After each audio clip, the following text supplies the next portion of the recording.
तो स्वागत है आप लोगों का मैग्नेटिक्स के आज तीसरे लेक्चर में। और आज हम लोग पिछले क्लास में स्ट्रेट वायर पे हम लोग कुछ सवाल किए थे। आज हम लोग कुछ और सवाल करेंगे स्ट्रेट वायर के ऊपर, ठीक है।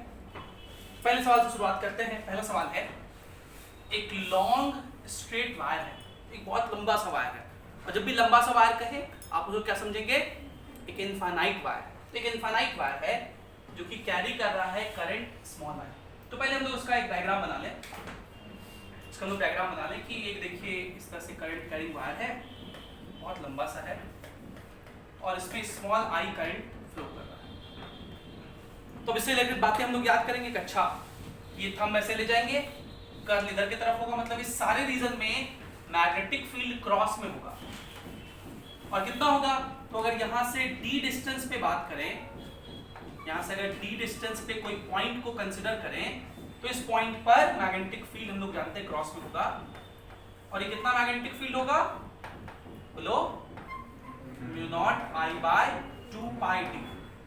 इनफाइनाइट वायर के लिए हम लोग फॉर्मूला पढ़े हैं, mu not I by 2 pi R, अगर डिस्टेंस r है तो, और वो r इस पॉइंट का इस वायर से परपेंडिकुलर डिस्टेंस होता है। ये हम लोग पहले पिछले क्लास में चर्चा किए थे। अब वापस इस क्वेश्चन पे आते हैं। क्वेश्चन कह रहा है कि late B1 be the magnetic field at a point P at a distance d from the wire। ठीक है, बहुत लंबा सवाल आपको दिख रहा होगा, लेकिन पहले 3 लाइन में तो बस यही कहना चाह रहा है कि ये जो वायर है इसके वजह से d डिस्टेंस पे ये जो मैग्नेटिक फील्ड का फॉर्मूला आप याद किए हैं, इस मैग्नेटिक फील्ड को क्या लिखिए, B1 लिखिए। ठीक, इधर का तो कोई संदर्भ बनता नहीं है, तो बहुत आसान सा बात था। आगे चलते हैं। कंसीडर, आगे क्वेश्चन को पढ़ते हैं। Consider a section of wire of length L। अब इस पूरे वायर का एक सेक्शन आपको कंसीडर करने कह रहा है जिसका लेंथ L है, of this wire, such that, section कैसा लेना है, such that the point P lies on the perpendicular bisector of the section.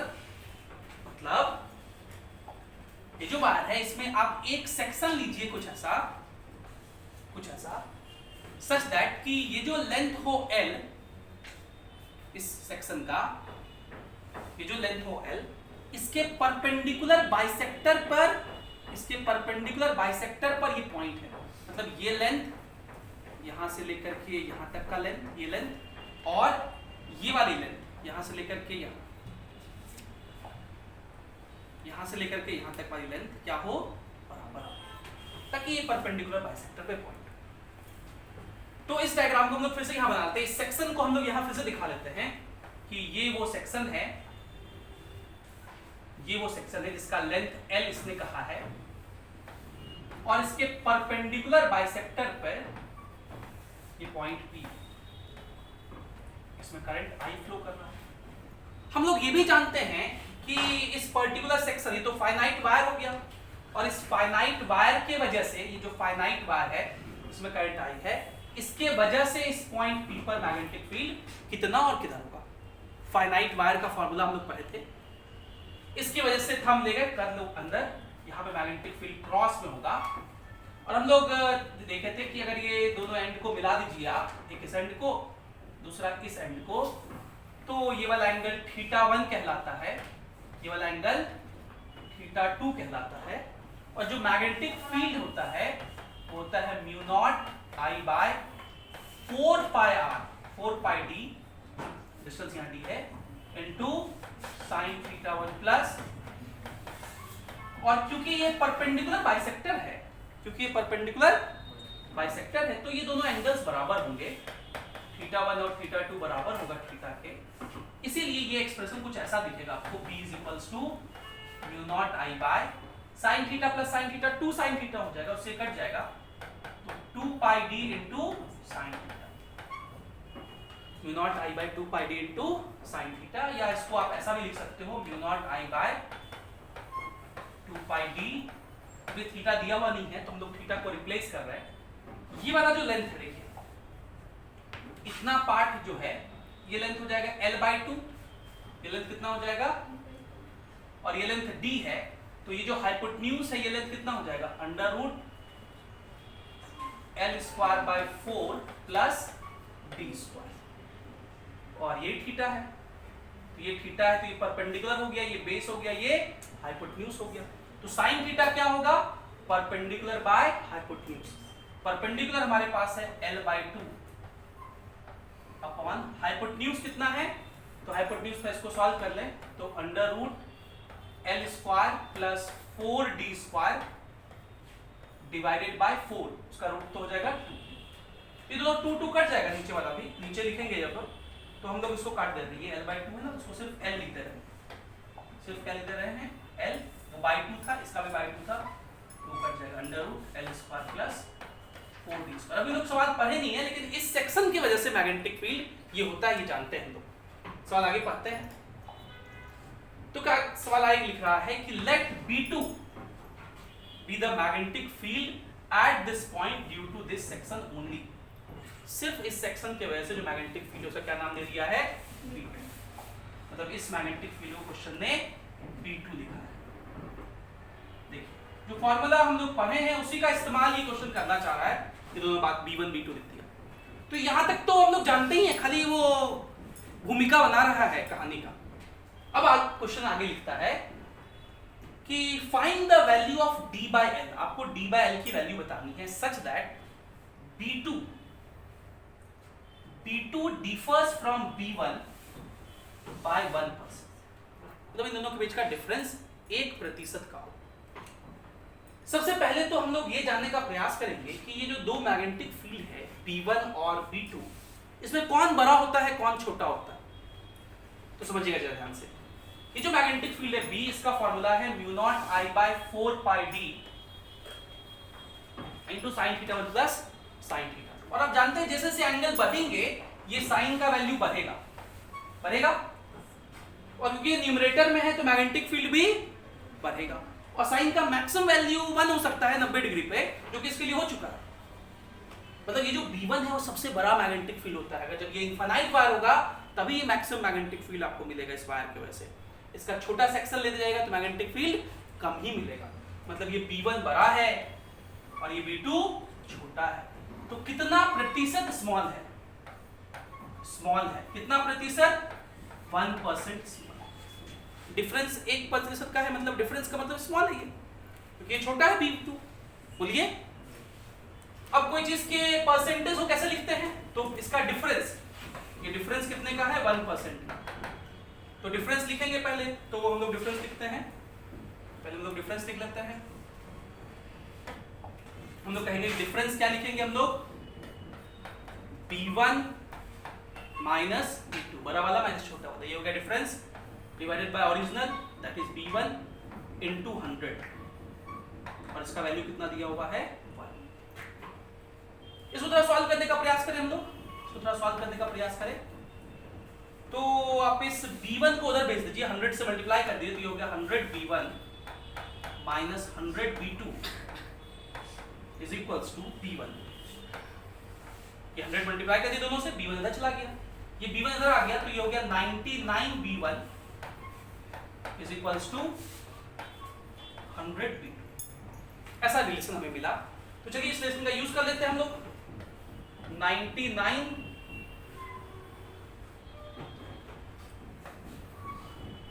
B1 तो पता है μ0I/2πd is equals to 100 B2, 100 into μ0I/2πd into L upon under root L square plus 4d²। ठीक है, ये लिखा 4d²। तो कुछ कटेगा, क्या कटेगा? ये μ0I/2πd ये कट गया ना। इस वाले टर्म को इधर भेज दीजिए, तो क्या लिखेंगे? 99 into under root L square plus 4d² is equals to 100L। ठीक है, स्क्वायर कर दिए दोनों साइड।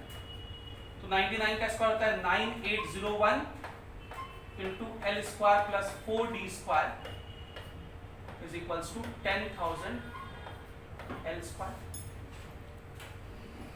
ये 9801 L square plus 9801 into 4d² is equals to ये 10,000 होगा, सॉरी 10,000 एल स्क्वायर। ठीक है, ये वाला उधर जाके माइनस हो जाएगा, तो हम लोग थोड़ा सा लिख रहे हैं अब हम एक स्टेप थोड़ा जल्दी कर रहे हैं। ये वाला उधर जाके माइनस होगा ना, तो 10,000 L square minus 9801 L square 199 L square बचेगा। कितना बचेगा? तो हम लोग इस वाले टर्म को भी उधर ही भेज देते हैं, तो इधर बचेगा हम लोग का D square is equal to, उधर क्या बचा था 199 बाय 4 इंटू 9801, ठीक है, और ये एल स्क्वायर, तो उसको भी हम लोग इधर भेज देते हैं। ठीक है, अब हमें बस एक लाइन करना है और कैलकुलेशन, एक लाइन थोड़ा सा कैलकुलेशन और करना है, और वो है कि इस d बाय एल का क्या वैल्यू होगा। तो स्क्वायर को उधर भेज देंगे तो निकल जाएगा, तो देयरफॉर d बाय एल क्या हो जाएगा 199 का रूट, तो 196 का 14 होता है, तो लगभग 14 के पास ही होगा। बोलिए, बाय 4 का रूट हो गया 2 और 9801 का 99। इसको सॉल्व कर लेंगे, इसको सॉल्व कर लेंगे, तो सॉल्व करिएगा तो 14 7 जा 98 होता है, 14 7 जा ये दो ना, तो ये आएगा 1 बाय 14, ऊपर 1 बचा, नीचे 7 दूनी 14, 1 बाय 14, मतलब लगभग ये 0.07 के बराबर आएगा, 0.07 के। तो ये पहला सवाल हम लोग किए, यही हम लोग से पूछा था, बताइए d बाय एल का क्या वैल्यू होगा इस क्वेश्चन। एक सवाल हम लोग और करते हैं, कुछ इस तरह का है, consider a straight piece of length x। अब आपको एक स्ट्रेट वायर कंसीडर करना है, इसका लेंथ कितना है x है, मतलब ये फाइनाइट वायर है, कैरिंग अ करंट I। तुम लोग एक वायर बना लिए, इसका लेंथ x है, I है, और एक पॉइंट P है जो कि इसके परपेंडिकुलर बाइसेक्टर पे है, और उसका डिस्टेंस कितना है d from its middle point, इसके मिडिल से ये d डिस्टेंस पर है। तो पहले इतना बात जो है, इसके लिए हम लोग एक डायग्राम बना लें। ये देखिए, ये एक वायर है, इसमें करंट I है, इसका लेंथ x है, इसका लेंथ कितना है x, और इसके परपेंडिकुलर बाइसेक्टर पे यहाँ पे एक पॉइंट P है, इसका डिस्टेंस ये d है। तो हम लोग जानते हैं थंब लेके टैप टैप अंदर मैग्नेटिक फील्ड क्रॉस में होगा, और ये मैग्नेटिक फील्ड कितना होगा म्यू नॉट I बाय, अभी हम लोग डिराइव कर लिए थे 2 पाई d इंटू L, जो कि यहाँ x है, इस जगह by under root x square plus 4d square, अभी यूज किए थे ना, वही वाला चीज वापस से लिख दिए हम। ये जो फॉर्मूला यहाँ हम लोग डिराइव किए थे, ये देखिए mu naught I by 2 pi d L by under root L square plus 4d square, यहाँ L था, उधर x हो गया था, तो हम लोग इस चीज को यूज कर ले रहे हैं। अब कह रहा है कि सो दैट, ऐसा प्रूव करिए, so that for d greater than very greater than equal to x, d की वैल्यू अगर बहुत ज्यादा हो x के कंपैरिजन में, तो जो मैग्नेटिक फील्ड है वो वैरी करेगा 1 बाय d स्क्वायर के साथ। क्या मतलब इसका? तो अगर इस एक्सप्रेशन में पहला कंडीशन हम लोग क्या लेने कहा है कि d बहुत ज्यादा है x से, for d very very larger than x, इस कंडीशन की बात कर रहे हैं।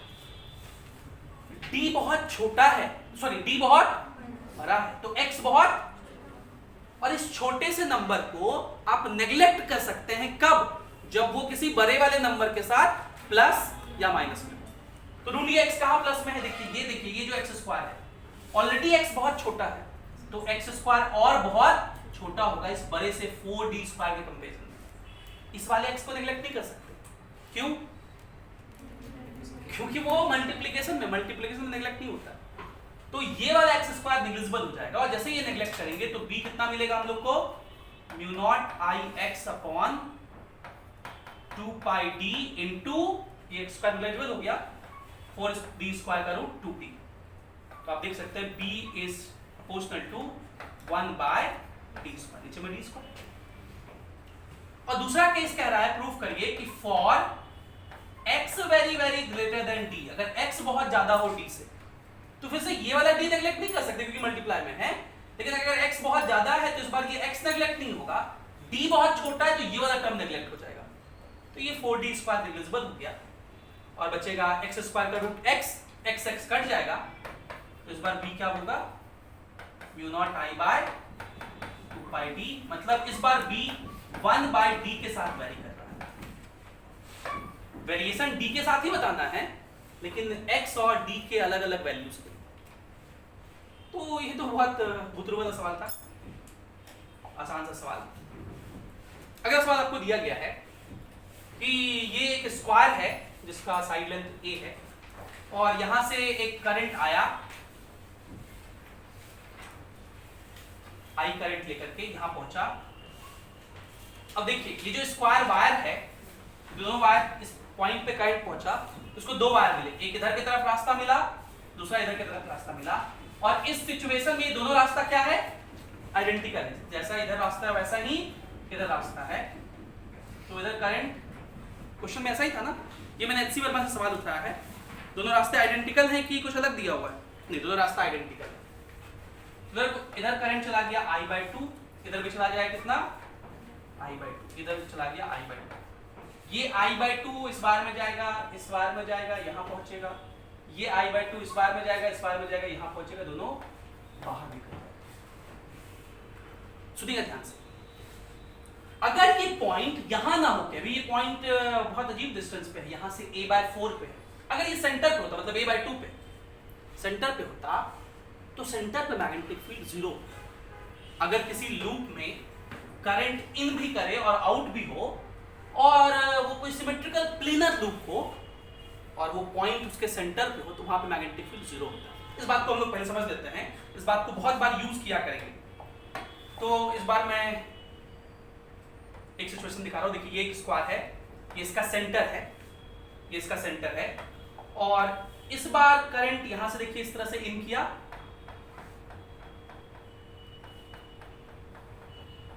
और यहां से बाहर निकल गया। तो ये जो सेंट्रल पॉइंट है, ये जो सेंट्रल पॉइंट है, ये पॉइंट P, इस पॉइंट पे मैग्नेटिक फील्ड 0 होगा। क्यों 0 होगा? मान लीजिए करंट यहां से स्मॉल i आया, यहां से स्मॉल i आया, तो ये आधा इधर चला जाएगा I बाई 2, आधा इधर चला जाएगा I बाई 2, क्योंकि ये दोनों पाथ आइडेंटिकल है। अब ये वाले पार्ट के वजह से, ये वाले करंट के वजह से इस पॉइंट पर मैग्नेटिक फील्ड किधर होगा? तो आप अपना राइट हैंड के कर्ल को ऐसे हमने बताया था, ऐसे कर लीजिए, इधर जा रहा है करंट तो थंब को ले गए, ये पॉइंट ऊपर है मतलब पाम आपका ऊपर की तरफ होना चाहिए, तो देखिए ये इधर की तरफ, मतलब इस पॉइंट P पे इस वाले वायर की वजह से मैग्नेटिक फील्ड आउटवर्ड में होगा, इसके वजह से यहां मैग्नेटिक फील्ड आउटवर्ड में होगा, डॉट में होगा। ठीक है, कैसे गए, यहां पहुंचे, यही करंट I बाई 2 यहां पहुंचा, इसकी वजह से यहां लिखना है, एक थंब ले गए, टैप टैप अंदर, मतलब इसकी वजह से इधर साइड तो क्रॉस में होगा, अंदर की तरफ होगा, लेकिन इधर साइड पूछे तो देखिए बाहर, तो इसकी वजह से भी डॉट में, इसकी वजह से भी डॉट में, और सब चीजें सेम है। ये फाइनाइट वायर है, ये एक पॉइंट है, इसके दो एंड होंगे। आप अगर पूछे सर वैल्यू निकाल के दिखाइए, तो वैल्यू भी निकाला जा सकता है बहुत आसानी से, कोई बहुत कठिनाई की बात नहीं है इन वैल्यूज को निकालना। यहां से आप एक परपेंडिकुलर ड्रॉप कर लीजिए, ये परपेंडिकुलर डिस्टेंस कितना हो गया a बाई 2,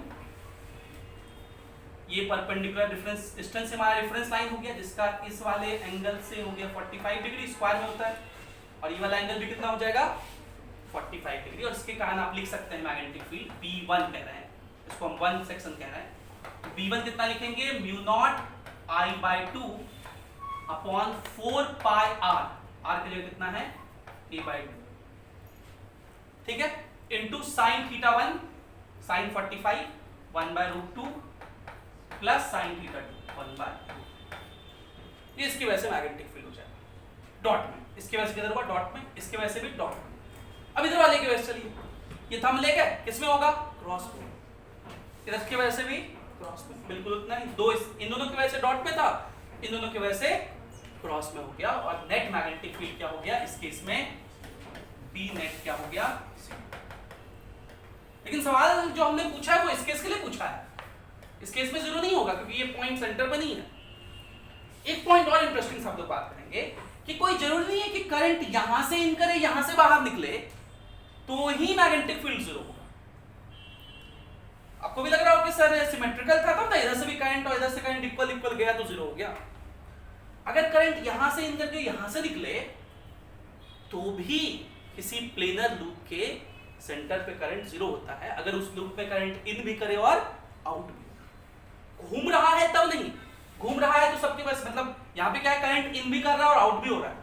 अगर क्वेश्चन सिर्फ ऐसा करे कि ये करंट घूम रहा है ऐसे तब नहीं, करंट अगर घूम रहा है तब तो भाई इसके वजह से भी इधर होगा, इसके वजह से भी उधर ही होगा, ऐसे अगर आ जाए तो फिर इधर ही हो जाएगा, सेम ही हो जाएगा साई की वजह से डायरेक्शन। इन भी कर रहा और आउट भी करो, तो कहीं से भी इन करे कहीं से भी आउट करो, अगर वो सिमेट्रिकल सर्किट है, सिमेट्रिकल वायर है, लूप है, सिमेट्रिकल मतलब से स्क्वायर हो, कोई पॉलीगन हो, सर्कल हो, ऐसा कुछ, और वो प्लेनर है मतलब एक ही प्लेन में है, ठीक है, तो उसके सेंटर पे मैग्नेटिक फील्ड 0 होता है। इसको हम लोग एक और एग्जांपल समझते हैं। ये देखिए एक बार फिर से मैं ये स्क्वायर बना रहा हूं, ये देखिए स्क्वायर है, और इस बार करंट मान लीजिए यहां से इन कर रहा है और यहां से बाहर निकल रहा है, और ये सेंटर पे हम लोग बात करते हैं, ये सेंटर पे बात करते हैं, ठीक है। तो क्या होगा, करंट जब यहां पहुंचा तो इसके पास दो अलग अलग रास्ते हैं, इधर वाला रास्ता अलग है, इधर वाले में 3 लेंथ को क्रॉस करके जाएगा, इधर वाले में एक ही लेंथ को क्रॉस करके चला जाएगा। इस बार करंट इक्वल डिस्ट्रीब्यूट नहीं होगा, लेकिन हम लोग कह सकते हैं अगर इस पॉइंट का नाम ए दे दें और इस पॉइंट का नाम बी दे दें, तो इस ए और बी के बीच, इस ए और बी के बीच एक ये रजिस्टर कनेक्टेड है, वायर एक रजिस्टर कैसा बिहेव करेगा, जिसका रेजिस्टेंस हम लोग आर कहेंगे, जिसका रेजिस्टेंस कितना है, इसी ए और बी के बीच ये भी एक वायर है जिसका रेजिस्टेंस इससे तिगुना होगा। क्यों?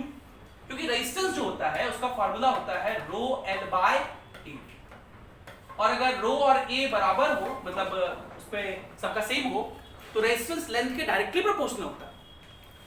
इन दोनों वायर के क्रॉस सेक्शन एरिया में कोई फर्क नहीं है, दोनों के मटेरियल में कोई फर्क नहीं है, सिर्फ लेंथ का फर्क है, इधर लेंथ आर है, सॉरी ए है, और इधर लेंथ 3a है, इसलिए इधर वाले सेक्शन का लेंथ रेजिस्टेंस 3r होगा, और इस वजह से इस करंट का डिस्ट्रीब्यूशन कैसा होगा, तो अगर करंट यहां से स्मॉल आई चला तो इस वाले में कितना जाएगा, ये हम लोग सीखे हैं, दो रेजिस्टर अगर पैरेलल में हो तो टोटल करंट आई इनटू इसका रेजिस्टेंस नहीं, इसके सामने वाले का resistance r by total resistance 3r plus r 4r, ये होगा i बाय,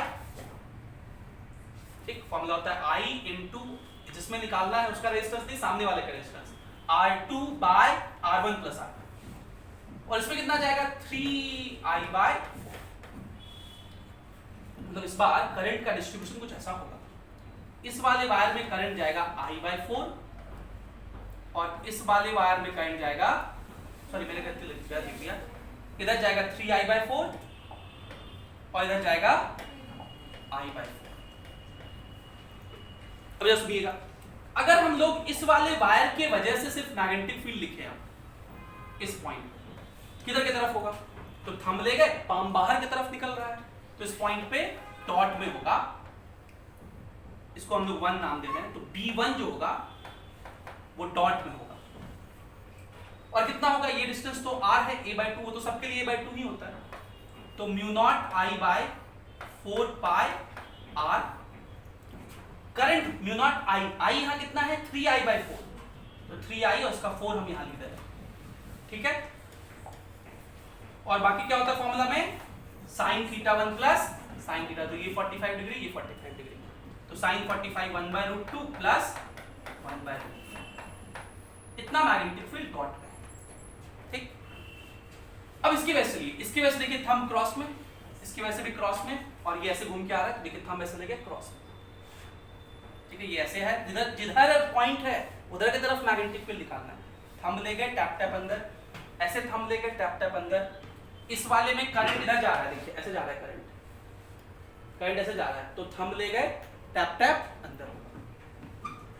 तो अभी हम लोग पहले इसके वजह से लिखेंगे मैग्नेटिक फील्ड, जब सिर्फ इसके वजह से लिखोगे तो आप क्या फॉर्मूला लिखोगे, म्यू नॉट करंट है I बाय 4, ऐसा लिखता है ताकि आपको सेम दिखे, सेम दिखे, उसको B2 लिख रहे हैं, तो क्या लिखेंगे, म्यू नॉट I बाय 4, ठीक है, into 4 pi r, mu naught I by 4 pi r होता है, ये फॉर्मूला होता है, into sine theta 1 plus sine theta 2, theta 1 theta 2 तो 1/√2 दोनों के लिए है।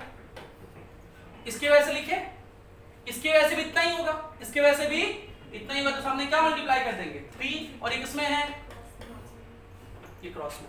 अब जरा दोनों मैग्नेटिक फील्ड को देखिए, ये जैसा लिखा हुआ है बिल्कुल वैसा ही यहां भी लिखा हुआ है, दोनों अपोजिट में है। तो इस पॉइंट को आगे से हम लोग नोट करके याद रखेंगे, और इसे स्क्वायर के लिए नहीं, किसी भी सिमेट्रिकल प्लेनर लूप के लिए valid. For any symmetrical, symmetrical का मतलब रेक्टेंगल नहीं,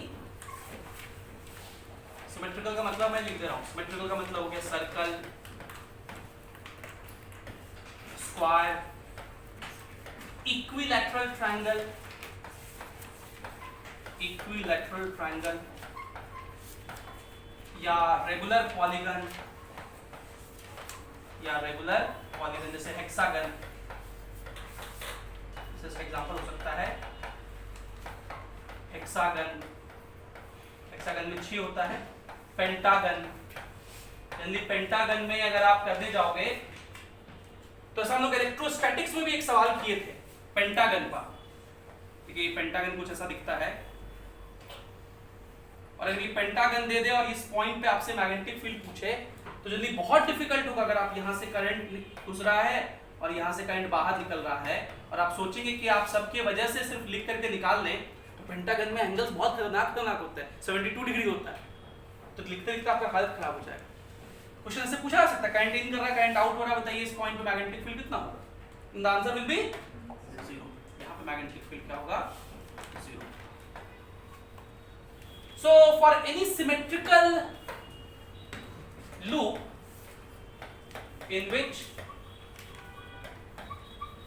और ये लूप कैसा होना चाहिए, 2D में होना चाहिए, 3D में नहीं होना चाहिए, in which current is entering as well as exiting, the magnetic field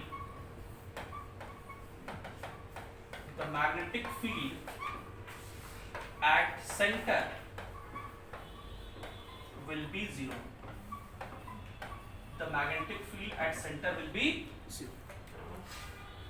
ये पॉइंट हम लोग आगे से ध्यान में रखेंगे, इस पे सवाल डायरेक्ट पूछे जा सकते हैं, और ये हमारे नीट और जेईई मेंस के लिए बहुत इंपॉर्टेंट पॉइंट में से है।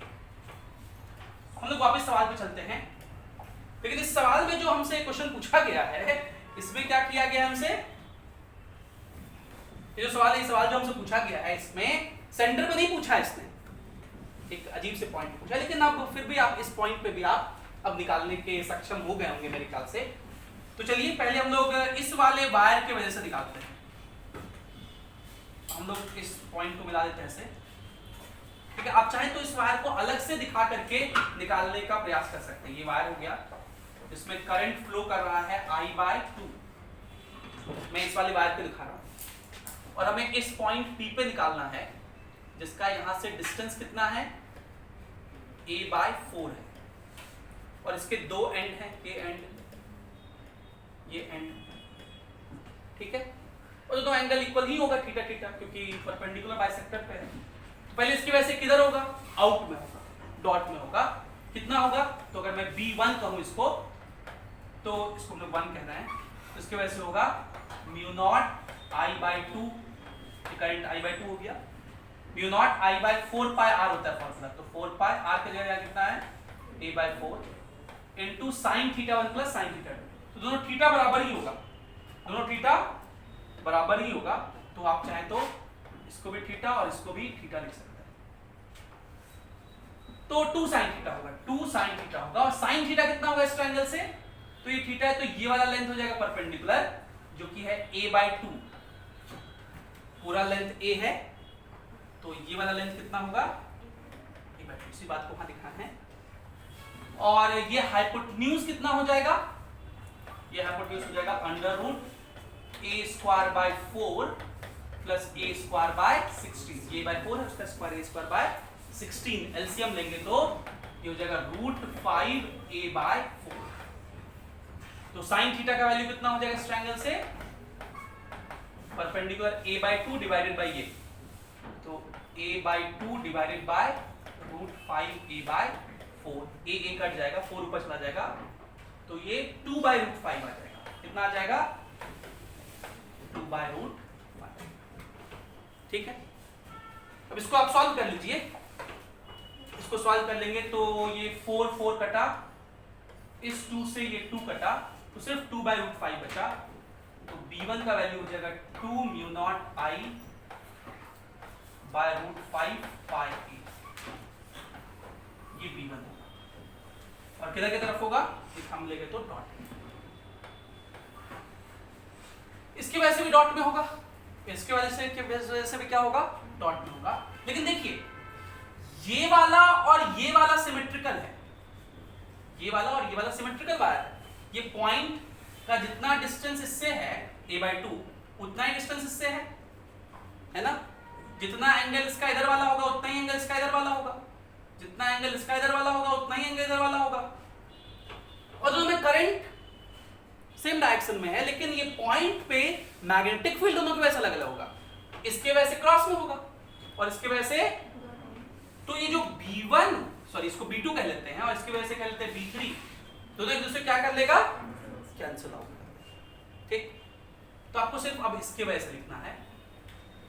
इसमें करंट I/2 है और ये लेंथ कितना हो जाएगा? 3a/4। ये a/4 है, पूरा लेंथ a है, तो ये वाला लेंथ कितना हो जाएगा? 3a/4। और फिर ये एंगल्स उसी तरह आप निकाल करके दिखा सकते हैं। तो हम निकाल के दिखाते हैं आप लोग को, या निकाल लेंगे आप लोग? निकाल के दिखाते हैं हम। ये मान लीजिए वायर है वो वाला, I/4 करंट इसमें फ्लो कर रहा था। ये वो पॉइंट है जिसका यहाँ से डिस्टेंस कितना है? 3a/4, जिसको आप r कहते हो, वो दिया हुआ है। और ये दोनों पॉइंट से एंगल θ1 θ2 होगा। दोनों पॉइंट से एंगल कितना होगा? θ1 θ2 दोनों बराबर ही होगा क्योंकि परपेंडिकुलर बाइसेक्टर। और P पॉइंट पे मैग्नेटिक फील्ड का फॉर्मूला तो हम लोग जानते ही हैं। क्या होता है magnetic field? Mu naught into current, जो कि है I/4 divided by 4 pi r, और r का वैल्यू कितना है? 3a/4 इनटू sin θ1, तो sin theta plus sin theta, तो सीधा थीटा से उसमें कुछ कटेगा। देखिए इस 4 से ये 4 कट गया, तो b का वैल्यू कितना हो गया? Mu naught I/12 pi a into 2 sin theta, 2 into sin theta. अब देखिए ये वाला लेंथ 3a/4 है और ये वाला लेंथ कितना है? a/2 है। ये एंगल थीटा है, ये हाइपोटेन्यूज कितना होगा? √a²/4 प्लस ये हो गया 9a²/16। ठीक है, 3a/4 का स्क्वायर 9a²/16।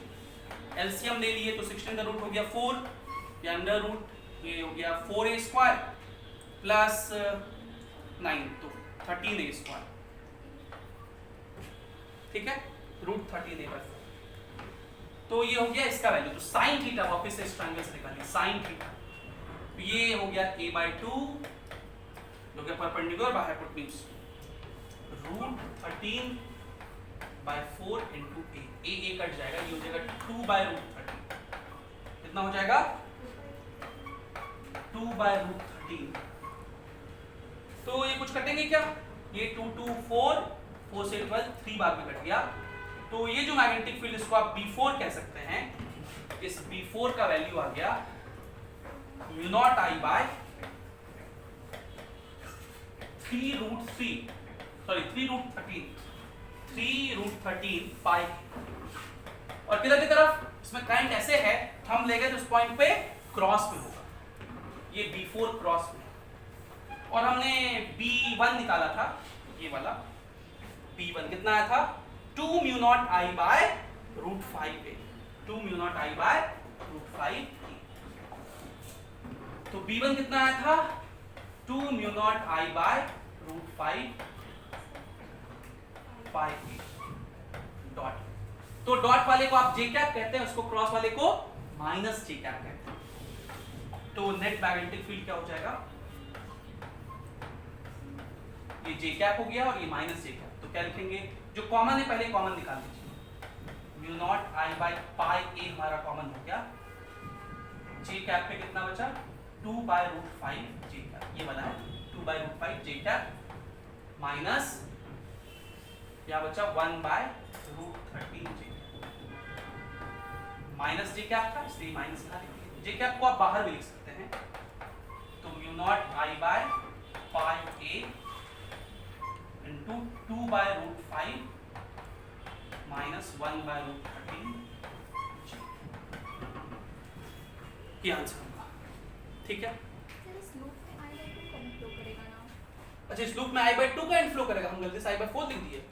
हाँ सॉरी यार, गलत हो गया। ये तो i/2 का इनफ्लो हो रहा था, कोई बात नहीं, इसको थोड़ा सा चेंज कर दीजिए। ये i/4 की जगह 2 हो गया, तो यहाँ 4 की जगह 2 हो जाएगा। तो जो हम लोग 12 लिखे थे यहाँ 6 हो जाएगा ना, और ये 6 हो जाएगा। तो एक 2 से 3 बार में कटेगा, एक 2 यहाँ बचा रह जाएगा, ये ना खाली, मतलब यहाँ एक 2 बचा रह जाएगा, तो यहाँ भी एक 2 हो जाएगा, यहाँ भी एक 2 हो जाएगा, और आप उस 2 को भी आप कॉमन लेने की स्थिति में। ठीक है, देख लो एक बार, आंसर यही है ना, क्या ये ना? एक सवाल हम लोग और करते हैं आज, और ये सवाल भी बड़ा अच्छा सवाल है। ये आखिरी सवाल। एक रेगुलर पॉलीगन है एन साइड का, एन साइड का पॉलीगन है, मतलब 4 का होता तो हम लोग रेक्टेंगल बना लेते, 3 का होता तो ट्रायंगल बना लेते, 5 का होता तो पेंटागन, 6 का होता तो हेक्सागन, लेकिन ये एन साइड का पॉलीगन है, पता नहीं कैसे बनाएंगे हम लोग उसको बनाने का जरूरत नहीं है आपको। ठीक है, हम लोग एन साइड का एक पॉलीगन का सिर्फ एक टुकड़ा दिखा रहे हैं, एक टुकड़ा ऐसा होगा, बाकी ये इस तरह से कितने साइड के बने होंगे अभी नहीं पता, लेकिन उनमें से एक टुकड़ा ये है, और लोग इसी टुकड़े का चर्चा अगर कर लें तो हमें पता है कि भाई इस टुकड़े के वजह से जितना होगा सेंटर पे, बाकी की वजह से भी उतना ही होगा, क्योंकि सिमेट्रिकल होता है ना, सिमेट्रिक की वजह से सबकी वजह से उतना ही होगा। जैसे भाई अगर एक स्क्वायर लें और सेंटर पे पूछे एक के वजह से जितना होगा, दूसरे के वजह से भी उतना ही होगा, अगर सेम करंट फ्लो कर रहा है, सब कुछ सेम है, तो हम लोग एक की वजह से निकालेंगे। क्वेश्चन ये है, a regular polygon of n side is formed by a wire by bending a wire of total length 2πr। एक वायर है 2πr लेंथ का, उसको हमने मोड़ा और मोड़ करके एक रेगुलर पॉलीगन बना दिया n साइड का। तो अगर मैं पूछूं कि सिर्फ इतना बड़ा का लेंथ कितना होगा, तब कहेंगे टोटल लेंथ 2πr है सर, उसको n साइड में डिवाइड करना है, तो ये वाला लेंथ कितना हो जाएगा 2πr/n हो जाएगा। कोई दिक्कत? ये लेंथ कितना हो जाएगा 2πr/n हो जाएगा। आगे क्या कह रहा है, इसमें करंट स्मॉल r है, और आपको मैग्नेटिक फील्ड बताना है सेंटर ऑफ पॉलीगन पे, यहां पे मैग्नेटिक फील्ड। तो पहले हम लोग को ये डिस्टेंस पता करना पड़ेगा, ये r कितना होगा, और हमें ये एंगल भी चाहिए होगा, दोनों एंड से एंगल, दोनों एंड से एंगल, ये वाला एंगल और ये वाला एंगल, ये इसको थीटा कहते हैं। तो बाय सिमेट्री से ये भी क्या हो जाएगा थीटा। अब सोचिएगा मैं थीटा कैसे बता रहा हूं आपको, कोई भी पॉलीगन के सेंटर पे टोटल एंगल तो 2π होता है, और अगर 4 साइड का है रेक्टेंगल स्क्वायर है तो 4 से डिवाइड कर दिए 2π को, मतलब 360 को 4 से, तो 90 डिग्री बनाता है। आप एक साइड जानते हैं कि 90 डिग्री बनाता है स्क्वायर का। वैसे ही अगर n साइड का पॉलीगन है तो सेंटर पे टोटल एंगल कितना बनाएगा 2π/n। सेंटर पे टोटल एंगल कितना बनाएगा 2π/n, मतलब ये पूरा एंगल 2π/n होगा, तो सिर्फ ये वाला एंगल कितना हो जाएगा π/n। क्या कहे, पूरा एंगल सेंटर पे कितना होगा 2π, टोटल एंगल ऑन सेंटर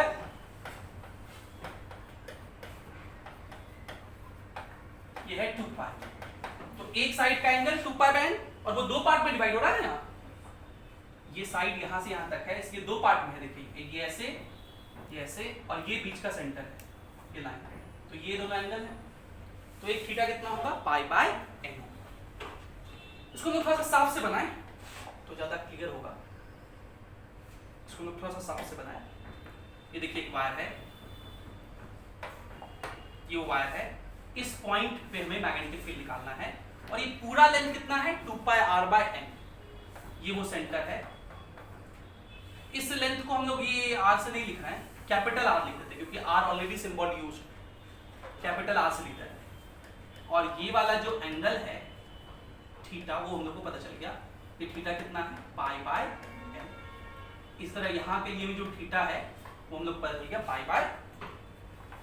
हम लोग ये कैपिटल आर निकाल सकते हैं क्योंकि हम लोग को ये लेंथ पता है भाई, पूरा लेंथ है 2 पाई आर बाय एन, तो ये लेंथ कितना होगा पाई आर बाय एन होगा।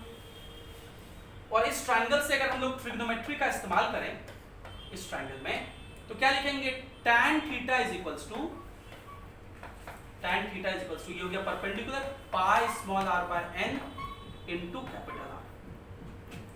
तो यहां से आप कैपिटल आर का वैल्यू निकाल सकते हैं। कैपिटल आर क्या हो जाएगा pi r by n tan theta, pi r by n tan theta, pi small are by n tan theta. ठीक है, अब इस वायर की वजह से क्या मैग्नेटिक फील्ड लिखने में हम लोग सक्षम होंगे? मैग्नेटिक फील्ड अब लिख सकते हैं आप, लिखिए मैग्नेटिक फील्ड लिख रहे हैं, क्या फॉर्मूला होता है mu not I by 4 pi R small R, और स्मॉल आर का वैल्यू कितना है यहाँ कैपिटल आर। स्मॉल आर मतलब ये सेंटेंस मतलब परपेंडिकुलर डिस्टेंस जो कि कैपिटल आर है, इसका वैल्यू यहाँ पे pi r by n theta, pi r by n theta, तो एन थीटा हमारा ऊपर चला गया। ठीक है, into sine theta 1 plus sine theta 2, तो उसके बदले में क्या मिल जाएगा 2 साइन थीटा। ये एक वायर की वजह से हुआ, ऐसा ही दूसरे वायर की वजह से भी होगा, सेम डायरेक्शन तो हम ऐसे लेके टप टप अंदर, इसकी वजह से भी अंदर, सबके वजह से अंदर होगा। तो टोटल के लिए आप क्या मल्टीप्लाई कर दीजिए इसमें P मैग्नेटिक फील्ड हो जाएगा सेंटर पे, B इज इक्वल्स टू क्या हो जाएगा, तो थोड़ा सा सजा के लिख दे रहे हैं हम लोग, तो n इंटू एन हो गया n square into mu not I upon, ये 2 से 4 कट जाएगा 2 बार में, 2 pi square into R into tan theta into sine theta, और थीटा कितना है पाई बाय एन, तो tan pi by N into sine pi by, याद रखिएगा न्यूमरेटर में ये मैग्नेटिक फील्ड आ जाएगा। ठीक है, अब इसमें एक पार्ट और पूछा है कि इसी एक्सप्रेशन को डिड्यूस करिए for magnetic field at the centre अगर n का वैल्यू बहुत ज्यादा हो जाए, इनफाइनाइट हो जाए।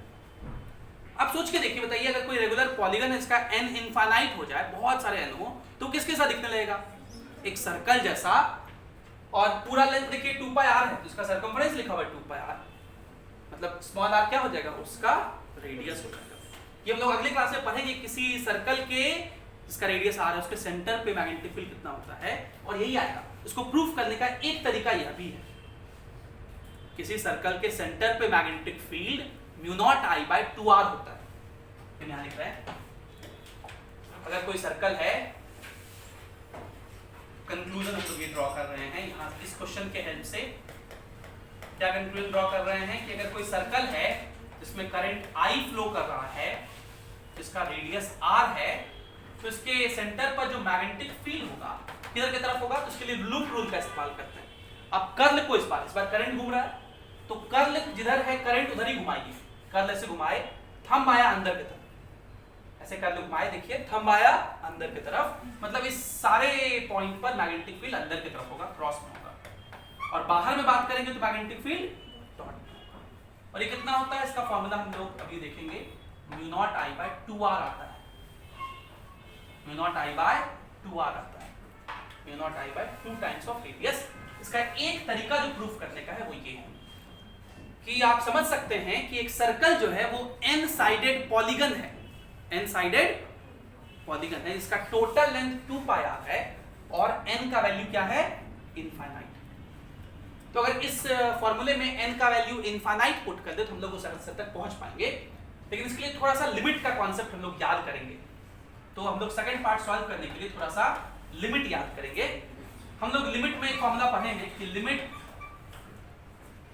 x टेंडिंग टू अगर 0 होता है तो sin x बाय x, जो यहां लिखा है वही यहां लिखा होना चाहिए, sin x बाय x वो क्या होता है 1, और बिल्कुल ऐसा ही इसके लिए भी होता है, limit x tending to 0 tan x by x is equals to 1। इस फॉर्मूले को एक फॉर्म में और लिखते हैं, अगर रेसिप्रोकल ले लिया जाए तो तो 0 का रेसिप्रोकल क्या होगा, x का रेसिप्रोकल होगा 1/x, 0 का रेसिप्रोकल इन्फिनिटी। तो limit 1/x tending to infinity अगर है तो साइन 1/x बाय, इसको ऐसे लिखते हैं, एक काम करते हैं इसको ऐसे नहीं लिखते हैं, इसको हम लोग ऐसे भी लिख सकते हैं। अगर हम लोग इसको ऐसा लिखें, limit x tending to 0, sorry x tending to infinity sine 1/x by 1/x, ये भी 1 ही होता है। ये फार्मूला और ये फार्मूला बिल्कुल एक ही जैसा है। अगर आप 0 पुट करेंगे तो साइन 0 0 होता है अपॉन 0, 0/0 इनडिटरमिनेट टर्म होता है, तो 0/0 का यहाँ पे 1 होता है लिमिट। ये क्यों होता है, इसका भी रूल है, फर्स्ट प्रिंसिपल से आप डिराइव करते हैं इसको। अगर x टेंडिंग टू इन्फिनिटी हो, अगर आप यहाँ इन्फिनिटी रखें तो 1/∞ क्या आएगा 0, और यहाँ भी 1/∞ 0/0 का फॉर्म आया साइन में, तो इसका आंसर 1 होता है। सेम बात tan के लिए भी वैलिड होगा, इसी में अगर tan का फॉर्मूला हो तो ये भी 1 होगा। यही बात हम लोग इस एक्सप्रेशन में यूज करेंगे, इस एक्सप्रेशन में यही बात हम लोग यूज करेंगे। तो देखिए इस एक्सप्रेशन में हम लोग ये बात यूज कर रहे हैं। अब हम लोग इस एक्सप्रेशन को सामने रख लिए और इस पर थोड़ा सा चर्चा करते हैं। अब हम लोग इसमें सेकंड पार्ट लगा रहे हैं, for n tending to infinity. n tending to infinity में देखिए फॉर्मूला में कहता है कि साइन अगर 1/x है तो नीचे भी 1/x होना चाहिए, तभी ऐसा लिख सकते हैं 1। ये देखिए यहाँ थोड़ा डिवाइड नहीं था, ये तो ऐसे लाइन लग गया, ये डिवाइड नहीं है। हम लोग इस फॉर्मूले को लिखते हैं एक बार सही से, p = n² into μ0i into tan π/n into sin π/n upon 2π² r लिखा हुआ। हम लोग इस फॉर्मूले को अप्लाई करने के लिए हम लोग यहाँ क्या कर दे रहे हैं, π/n 2 बार लिख दिए, कोई दिक्कत तो नहीं, और बाकी n² से और लिख दिए बगल में, ताकि ये n² कट गया, π² कट गया।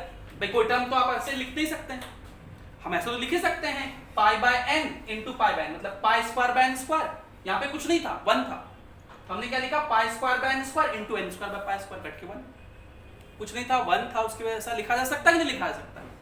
अब फॉर्मूला लिखिए, अब आप फॉर्मूला लगाने के काबिल हो गए, इसमें फॉर्मूला लग जाएगा tan π/n बाय π/n, जिसे बिल्कुल जैसा टर्म यहाँ लिखा वैसा ही टर्म यहाँ लिखा होगा, बिल्कुल वैसा ही बात यहाँ के लिए भी है, और ये दोनों वैल्यूज क्या हो जाएंगे 1 हो जाएंगे, ये वैल्यू भी 1 × 1 हो जाएगा। और बाकी जो ये देखिए π² है, इस π² से ये π² कैंसिल हो जाएगा, और ये वाला n² से ये वाला n² कैंसिल हो जाएगा, तो मैग्नेटिक फील्ड क्या बचेगा आपके पास, μ0I/2। ये किसी सेंटर, मैग्नेटिक फील्ड का फॉर्मूला होता है at the centre of a circle, magnetic field at the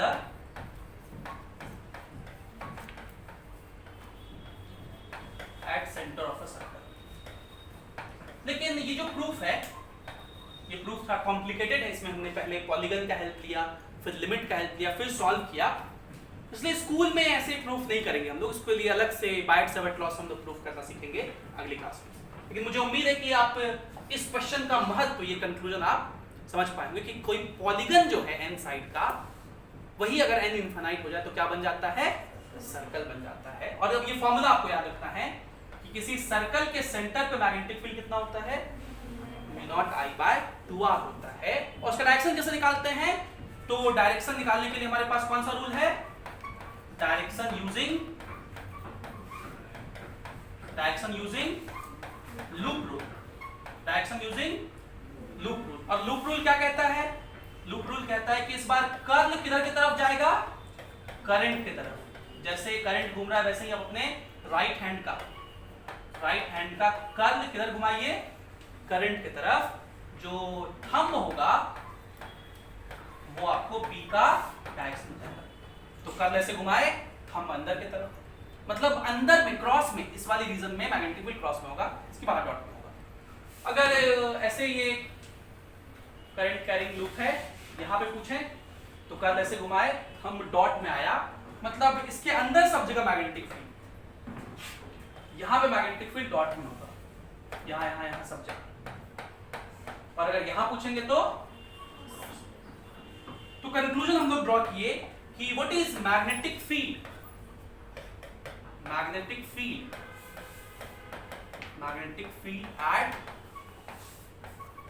centre of circular loop, at centre of circular, और उसका फॉर्मूला होता है μ0I/2r। निकालने के लिए, डायरेक्शन निकालने के लिए लूप रूल का इस्तेमाल करना है। अगर इलेक्ट्रोस्टैटिक्स से कंपेयर करें, और इलेक्ट्रोस्टैटिक्स को आप ध्यान में लाएं, तो इलेक्ट्रोस्टैटिक्स में अगर कोई करंट कैरिंग नहीं होता था, चार्ज कैरिंग रिंग होता था, तो उसके सेंटर पर इलेक्ट्रिक फील्ड 0 होता है। क्योंकि आप सिंपल समझ सकते हैं, अगर हम लोग एक छोटा सा एलिमेंट यहाँ कंसीडर करें, तो इस छोटे से चार्ज की वजह से इस पॉइंट पर इलेक्ट्रिक फील्ड इधर की तरफ होगा, पॉजिटिव से दूर। ऐसा ही छोटा सा एलिमेंट यहाँ कंसीडर करेंगे तो उसकी वजह से इलेक्ट्रिक फील्ड इधर होगा, तो ये क्या हो जाता है, इलेक्ट्रिक फील्ड 0 होता है। सिमिलरली सब कैंसिल कर लेगा। तो किसी लूप के सेंटर पर इलेक्ट्रोस्टैटिक्स में इलेक्ट्रिक फील्ड क्या होता था, 0 होता था, जबकि मैग्नेटिक्स में ऐसा नहीं है। किसी करंट कैरिंग लूप के सेंटर पे मैग्नेटिक फील्ड है। और करंट कैरिंग लूप का मतलब कुछ नया नहीं है।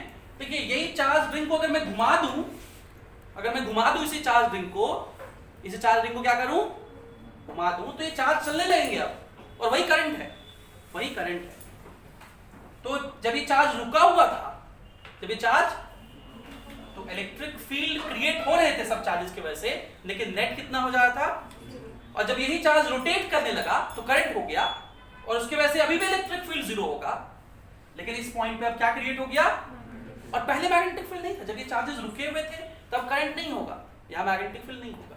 इसलिए हम क्या पढ़ रहे हैं chapter moving charges and magnetism. जब चार्जेस मूव करते हैं तो मैग्नेटिक फील्ड क्रिएट होता है। तो आज की कक्षा हम लोग यहीं पे समाप्त करते हैं। Thank you for being with us. Have a great day.